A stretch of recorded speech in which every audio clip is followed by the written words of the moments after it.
पाहताय JB TV news. बातमीत सत्यता हीच आमची ओळख। महानगरपालिका निवडणूक मतदान यंत्राची तपासणी व सीलिंग प्रक्रिया पूर्ण। 14 तारखेला यंत्रांचे वाटप। धुळे महानगरपालिकेच्या निवडणुकीची तयारी आता अंतिम टप्प्यात पोहोचली आहे। प्रशासनाच्या वतीनं आज मतदान यंत्रामध्ये उमेदवारांची नावं व चिन्हांची मतपत्रिका बसवून त्यांची तपासणी करून सीलिंग करण्याची प्रक्रिया पूर्ण करण्यात आली आहे। कृषी उत्पन्न बाजार समितीतील शासकीय गोदामात ही महत्त्वाची प्रक्रिया विविध राजकीय पक्षांच्या उमेदवारांच्या प्रतिनिधींच्या उपस्थितीत पार पडली।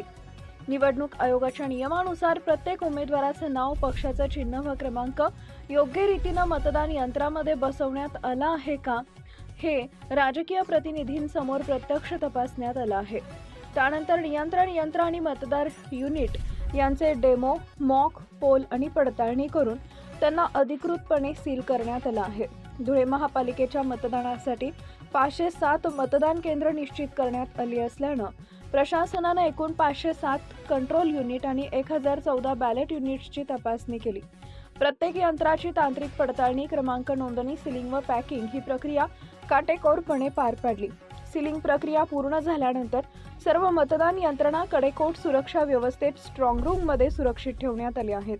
स्ट्रॉंग रूम सील करताना देखील निवडणूक विभागाचे अधिकारी, निरीक्षक, पोलीस दल आणि राजकीय पक्षांचे प्रतिनिधी उपस्थित होते।